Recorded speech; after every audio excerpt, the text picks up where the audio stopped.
यं ब्रह्मा वरुणेन्द्ररुद्रमरुतः स्तुन्वन्ति दिव्यैस्तवैः वेदैः साङ्गपदक्रमोपनिषदैर्गायन्ति यं सामगाः ध्यानावस्थिततद्गतेन मनसा पश्यन्ति यं योगिनो यस्यान्तं नो विदुः सुरासुरगणाः देवाय तस्मै नमः। सर्वाग्रे नित्यलीला प्रविष्ट भक्ति हृदय वनदेव गोस्वामी महाराज श्री गुरुदेवेर चरण कमल वंदना करे तार आशीर्वाद प्रार्थना करी।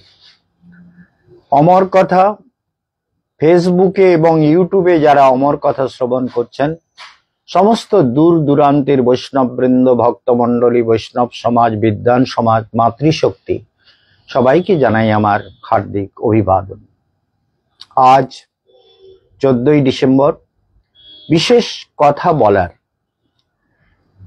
अनेक कारणे आपनारा रोज प्रोग्राम सुनते पाচ্ছেন ना, नानान रकम काजकर्म शारीरिक ব্যাপার এগুলো থাকছে।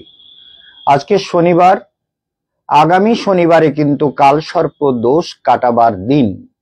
যারা कालसर्प दोष काटाबेन तारा এখন থেকে भाग्য বিচার করে নিন। বাচ্চারা যারা পরীক্ষা দিচ্ছে তাদের ভ্রামরী প্রাণায়াম এবং সরস্বতী কবচের মন্ত্র এবং নিয়ম সঙ্গে ভ্রামরী প্রাণায়াম একটু করে বাচ্চারা করলেই তাদের স্মৃতিশক্তি ব্রেনের যে ক্যাপাসিটি সেটা কিন্তু অনেক গুণে বেড়ে যায়। ব্রেনের মধ্যে যেসব সেলগুলো আছে সেগুলো ভ্রামরী প্রাণায়ামের দ্বারা তার অবস্ট্রাকশন গুলো সরে যায় এবং সেগুলো আমাদের জীবনে অ্যাক্টিভ হয়ে যায়। সেই জন্য বাচ্চাদেরকে ভ্রামরী প্রাণায়াম করানো এবং সরস্বতী মন্ত্র জপ করে কবচ ধারণ করানো একান্ত উচিত। এবং কালসর্প দোষ যাদের আছে সেগুলো পুষে রাখবেন না। আপনারা হয়তো বুঝতে পারেন না যে কালসর্প দোষ আমাদের জীবনে কি ক্ষতি করে, যখন করে না তখন আর কিছু করার থাকে না। সত্যি কথা বলতে গেলে কুকুরে কামড়ালে যেমন জলাতঙ্ক হয়, জলাতঙ্ক শুরু হয়ে গেলে আর কোনো মেডিসিন কাজ করে না।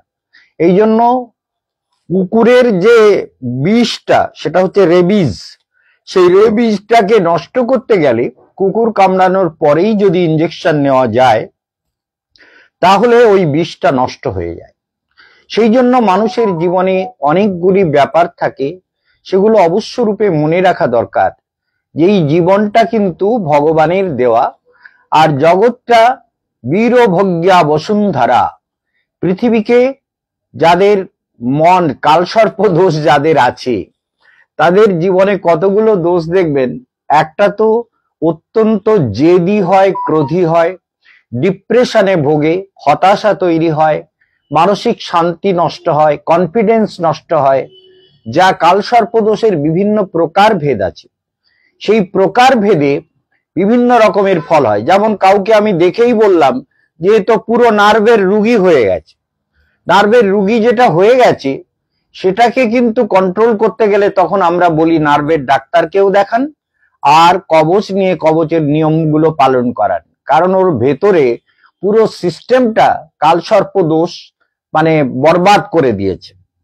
তখন তার মধ্যে ডিপ্রেশন, জীবনের প্রতি হতাশা, আত্মহত্যার প্রবণতা, মানসিক শান্তির অভাব এগুলো অদ্ভুতভাবে তৈরি হয়। সেই জন্য আপনাদেরকে বলবো জীবনটা পেয়েছি কিন্তু জগতে সস্তনুভীর ব্যাসে মহি বেদের প্রসিদ্ধ মন্ত্র, সুস্থ সুন্দর দৃঢ় মজবুত শরীর নিয়ে দেবতারা যে আয়ু নির্ধারণ করেছেন, দেবহিতম যদায়ুহু, দেবতারা যে আয়ু নির্ধারণ করেছেন সেটা সুন্দর কর্মের দ্বারা ভোগ করার অধিকার জীবের আছে। সেই জন্য এই যে সুন্দর জীবন পেয়েছেন এটাকে সুন্দরভাবে লাগাবার জন্য এক তো আপনার যা ভাগ্য আছে তা আপনি পাবেন, আর যদি তার থেকে বেশি পেতে হয় তাহলে কেশবানন্দ মহারাজের কথা শুনতে হবে, তার মানে কষ্ট করতে হবে। অর্থাৎ নিজেকে কিছু কর্মের দ্বারা অশুভ কর্মের বা কালসর্পের প্রভাব বা মাঙ্গলিক দোষের প্রভাবকে দূরীকরণ করা, দূর করে দেওয়া একান্ত রূপে দরকার এবং সেই নিয়মগুলো ফলো করা দরকার। যদি কেউ মনে করেন কোনো মন্দিরে গিয়ে পুজো দিলেই বোধহয় দোষ কেটে গেল, এটা কিন্তু হয় না। এটা আপনাদেরকে বারবার বলছি, একটা সিস্টেমের মধ্যে দিয়ে, যেমন একটা লোকের জ্বর হয়েছে, তো জ্বরটার মেডিসিন নিলেন, জ্বরটা কমে গেল, কিন্তু এর অর্থ এই নয় যে আর জ্বর হবে না। সেই জন্য তাকে সিস্টেমের মধ্যে থাকতে হয়, যাতে আমার উল্টো পাল্টা ঠান্ডা না লাগে, বুকে কফ না জমে যায়, কিংবা সর্দি কাশি। প্রাণায়ামটা তো জীবনের পরম কর্তব্য। প্রাণায়াম করলে প্রাণ শক্তি আরাম পায়, প্রাণের আরাম, তাকে বলে প্রাণায়াম। গীতাতে ভগবান বলছেন প্রাণায়াম পরায়ণাহা, প্রাণায়াম পরায়ণ হও।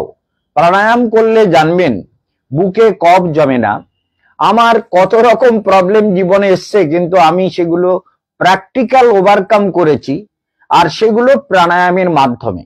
সেই জন্য আপনাদেরকেও বলবো, যারা ভাগ্য বিচার করবেন তারা যত শীঘ্র সম্ভব নাম বুকিং করে চলে আসুন, এবং যারা ভাগ্য বিচার করে প্রতিকার রেমিডিগুলো নেবেন, রেমিডিগুলো হচ্ছে প্রকৃতির দেওয়া। যে রেমিডিগুলো আমরা গ্রহণ করি, ভালো করে শুনবেন, কোন রত্ন সেগুলো কি করে, যদি সায়েন্টিফিক ওয়েতে ব্যাখ্যা করা যায়, তাহলে দেখা যায় যে রত্নগুলো আপনার শরীরের যে ডেফিসিট কালার, যে কালারটা আপনার শরীরে ডিস্টার্ব করছে, যেমন শনি এমন একটা জায়গায় রয়েছে, শনি পঞ্চমে আছে, কিংবা চতুর্থে আছে, কিংবা অষ্টমে আছে। যেমন আজ শনিবার, শনিশ্চরায় নমঃ। জানেন আমি কটায় ঘুম ভাঙে আমার? প্রতিদিন দুটোতে ঘুম ভাঙে। প্রতিদিন দুটোতে ঘুম ভাঙার পর ধ্যান করি, মন্ত্র জপ করি, প্রাণায়াম করি। সন্ন্যাসী, মিথ্যা কথা বলার ধারধারি না। প্রাণায়াম করে মিথ্যা বা অতিরিক্ত কথা আমি জীবনে বলি না। সেই জন্য মনে রাখবেন, ধ্যান প্রাণায়াম করি, করার পরে তারপরে আবার একটু ঘুমাই, কোনো ব্যাপার নেই। জীবনটাকে সহজ করে নিতে হবে। বয়স হচ্ছে, সুগার ভোগ করছি, প্রায় 32 বছর হয়ে গেল, তো সুগারটাকে সারাবার জন্য অনেক রকম চেষ্টা করছি, অনেক রকমের নিজের ব্যবস্থার মধ্যে আছি। তাতে সুগার অনেকটা কন্ট্রোল, আউট অফ কন্ট্রোল হচ্ছিল, ফ্ল্যাকচুয়েট করছিল, সেটা অনেকটা স্থিতিশীল হয়েছে। এই সঙ্গে বলি যে আপনারা যারা কেশবানন্দ বন মহারাজের অমর কথা শোনেন, এবং যারা ইউটিউবে সাবস্ক্রাইব করে নিয়েছেন ভক্তি যোগাশ্রম ট্রাস্টকে, এটা মনে রাখবেন, ইউটিউবে আমার প্রোগ্রাম হাজার হাজার প্রোগ্রাম দেওয়া আছে, সেটাকে ইউটিউবে সাবস্ক্রাইব করে নেবেন। নিলে bell icon all video touch করবেন, দেখবেন হাজার হাজার প্রোগ্রাম চলে আসছে, এবং সেই প্রোগ্রামগুলো শুনলে আপনার জীবনের অন্ধকারগুলো কেটে যাবে, জটিলতা কেটে যাবে। বাস্তুতে দোষ থাকলে মাঝে মাঝে বাড়িতে যজ্ঞ করা দরকার, গ্রহ শান্তি সস্তয়ন যজ্ঞ করা দরকার। এগুলো মানব জীবনের কতগুলো নির্দিষ্ট কর্তব্য, যা করলে মানব ভালো থাকে, শান্তি থাকে, মন প্রসন্ন থাকে, এবং বাড়ির প্রতিটা লোক যদি একটু করে মন্ত্র জপ এবং মেডিটেশন করে, তাহলে জীবন পথ সহজ হয়ে যায়। এই জন্য মনে রাখবেন, ধর্মন্ত সাক্ষাৎ ভগবৎ প্রণীতম। ধর্মের প্রণেতা কিন্তু ভগবান, তিনি ধর্মের প্রণয়ন করেছেন। আপনি সেই ধর্মকে, আজকে ধরুন যত বিপদ হচ্ছে, আমি হিন্দিতে বলবো, এরপরে হিন্দিতে বলবো, এখন বাংলায় বলবো, বাংলাটা শুনে নিন। তাহলে ভাগ্য বিচার করানো, কালসর্প দোষ কাটানো এবং মহারাজের বিধান মতো চলা, এগুলো আপনাদের জীবন পথকে সুন্দর করবেই করবে। যে যত কেশবানন্দ বন মহারাজকে মেনে, আমাদের যত বাচ্চারা আসে তাদের বলবে, দেখো মহারাজ দাদুর সঙ্গে প্রেম রাখতে হবে, আর ভগবানের সঙ্গে প্রেম রাখতে হবে। তাহলে প্রেমের পাত্র হলেন ভগবান, আর প্রেমের পাত্র হলেন সাধু। সাধুতে প্রেম করলে জীবের মুক্তির দরজা খুলে যায়। মনে রাখবেন কথাটা। সাধুতে প্রেম, প্রেম মানে সাধুর কথা শুনে চলা, সাধুকে মেনে চলা। সাধুর প্রেম মানে সাধু তো আর আমার স্বামী হবে না, তো স্বামীকে আমি বলে, দেখো আমাকে ওই স্বামী বলে প্রেম করতে হবে না, আর প্রেম করবে ভগবানকে যেমন, সাধুকেও তেমন। যথা দেবে তথা গুরু, গুরু এবং ভগবান সমপর্যায়ের ব্যাপার, কোনো রকম তফাৎ হয় না। গুরুকে যতটা ভক্তি করবেন, ভগবানকে ততটাই ভক্তি করবেন। গুরুতে যতটা প্রেম করবেন ভগবানকে ততটা প্রেম করবেন। প্রেমটা যদি কম হয়ে যায়, ব্যালেন্স না থাকে, তাহলে জানবেন জীবনে বহু সমস্যা হবে। সেই জন্য যে যথা দেবে তথা গুরু এরকম যদি হয়, তাহলে তস্যৈতে কথিতার্থা প্রকাশন্তে মহাত্মানঃ, শাস্ত্রের অর্থ তার অন্তরে মানে জ্ঞানময় কোষ খুলে যায় এবং সত্যকে জানতে পারে, সত্যের অনুভব হতে থাকে, ধীরে ধীরে চেতনার বিকাশ হতে থাকে, হৃদয়ের মধ্যে প্রসন্নতা আসতে থাকে, কনফিডেন্স আসতে থাকে। এই জীবের জগতে যত সমস্যা সব হচ্ছে নেগেটিভ চিন্তা। এই মেন কথাগুলোকে বারবার শুনুন। নেগেটিভ চিন্তা কেন করবেন? আচ্ছা, আমার যদি কোনো কিছু ঘটনা ঘটে, ধ্যান যারা করে না তারা নেগেটিভ চিন্তা করতেই পারে না, চেষ্টা করলেও করতে পারি না। বলে এইটার বোধহয় এই খারাপ হবে। আরে খারাপ কেন হবে? যেটা হচ্ছে নিশ্চয়ই ভালোর জন্য হচ্ছে। কারণ আমি বাল্যকাল থেকে তপস্যা করে আসছি, সাধনা করে আসছি, গুরুর আদেশ পালন করে আসছি, গুরু সেবা করে আসছি, আমার তো কোনো ফাঁকি আমি দেইনি।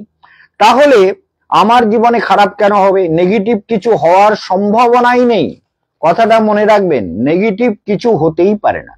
এই জন্য নেগেটিভ যারা ভাবেন তাদের জীবনে ছন্দ নষ্ট হয়। বলে এইটা খারাপ হলো, অদ্ভুত ব্যাপার। মানুষের জীবনে দেখবেন একটা কিছু খারাপ হলেই সেটা নিয়ে চিন্তা করে। আর মহারাজ বলে এই খারাপটা হয়েছে নিশ্চয়ই ভালোর জন্য। মহারাজের জীবনে অনেক কিছু প্রবলেম আসে, তাহলে খারাপটা হয়েছে ভালোর জন্য। নানান রকমের সমস্যা। এই জন্য মনে রাখবেন এই পৃথিবীটা, জগৎটা জটিল। এই জটিল জগৎকে যে যত পজিটিভ চিন্তা করবেন, যে যত মনকে কন্ট্রোল করবেন, মেডিটেশন করবেন, সাধু গুরু ভগবান এদেরকে সাধু শাস্ত্র গুরু বাক্য চিত্তেতে করিয়া ঐক্য, আর না করিহ মনে আশা। অন্য আশা করো না, সাধু শাস্ত্র। এখানে আচার্যগণ বলছেন মধ্যস্থ শ্রী ভাগবত পুরাণ।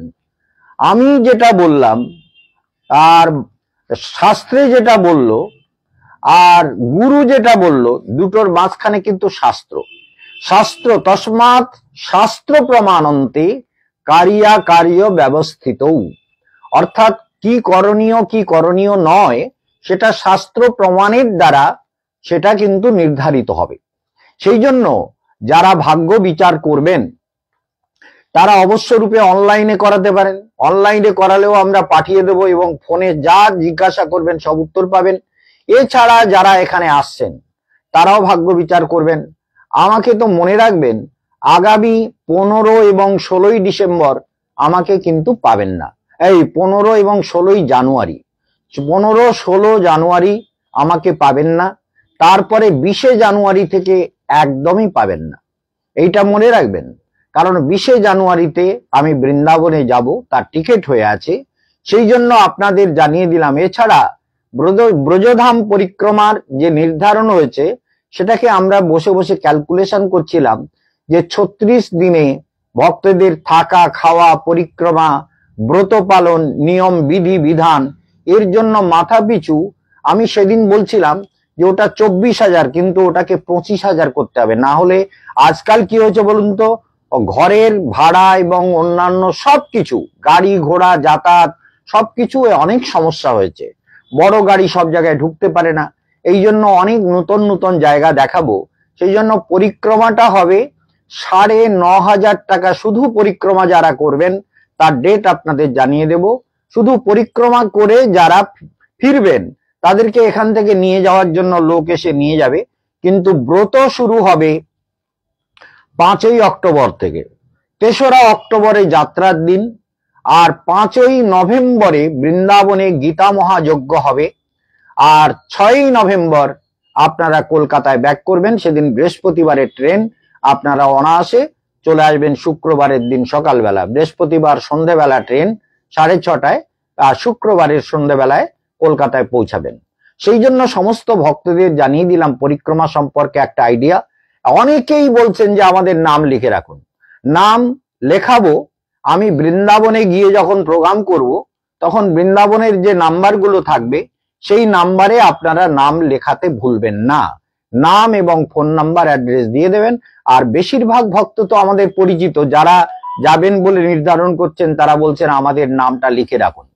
তো আমরা তাদের নাম তো জানি, তারা সব নিজের লোক। হ্যাঁ, আমাদের সমস্ত ভক্তেরা বিভিন্ন প্রান্তের, তারা যাওয়ার জন্য তৈরি। যারা 1 মাস মানে 36 দিন যাওয়া আসা নিয়ে যারা কার্তিক ব্রতে বৃন্দাবনে থাকবেন, আমি একটা কথা আপনাদের বলে দিই, সেটা হচ্ছে আপনাদের জীবনের রোটেশন ওটা কিন্তু চেঞ্জ হয়ে যাবে। একেবারে সত্য কথা, যদি সত্যি সত্যি ভাগবত শোনেন আর সাধু সঙ্গে বাস করেন আর হরিকথা শ্রবণ করেন, আপনাদের জীবনের ছন্দ বদলে যাবে। ধ্যান, প্রাণায়াম এবং শ্রীমদ্ ভাগবত কথা, ভাগবত সম্পূর্ণ ভাগবতটা আমি বিস্তারিত বলবো। তার মধ্যে ভজন থাকবে, ভজন গাওয়ার জন্য লোক থাকবে। সেই জন্য আপনাদের জানিয়ে রাখছি, যারা কার্তিক ব্রত পালন করবেন আমাদের সঙ্গে, তাদের 3রা অক্টোবর আমাদের সঙ্গে যেতে হবে। আর যারা পরিক্রমা করবেন 29 অক্টোবর হবে যাত্রা। 29 অক্টোবর না, শুধু পরিক্রমা যারা করবেন তাদের 29 অক্টোবর, আর যারা ব্রত করবেন তাদের 3রা অক্টোবর যাত্রার দিন। 29 অক্টোবর থেকে আমাদের পরিক্রমার জন্য যারা যাবেন 30 তারিখে পৌঁছাবেন, 30 তারিখ থেকে পরিক্রমা শুরু হয়ে যাবে। সেই জন্য 2 ভাগে বৃন্দাবনকে একটু সুন্দর করে জানুন। তীর্থে বাস, তীর্থ স্নান, সাধু সঙ্গ, ভাগবত শ্রবণ 1 মাস যদি যথাযথ রূপে করা হয়, তাহলে দেখবেন জীবনের অপূর্ব ছন্দ তৈরি হবে। যারা ভাগ্য বিচার করবেন, যারা আগামী শনিবার কালসর্প দোষ কাটাবেন, যারা জীবনের ছন্দ তৈরি করতে চান, তারা অবশ্যই যোগাযোগ করে নিন। সবার জীবন কল্যাণ হোক। বেশি নয়, এই কথাগুলোকে বারবার শুনুন, বুঝুন, অনুভব করুন এবং জীবনকে একটা ছন্দে নিয়ে আসুন। জীবনটা ভগবানের জন্য। আর এবার আমি একটু হিন্দিতে বলবো। ওম শান্তি।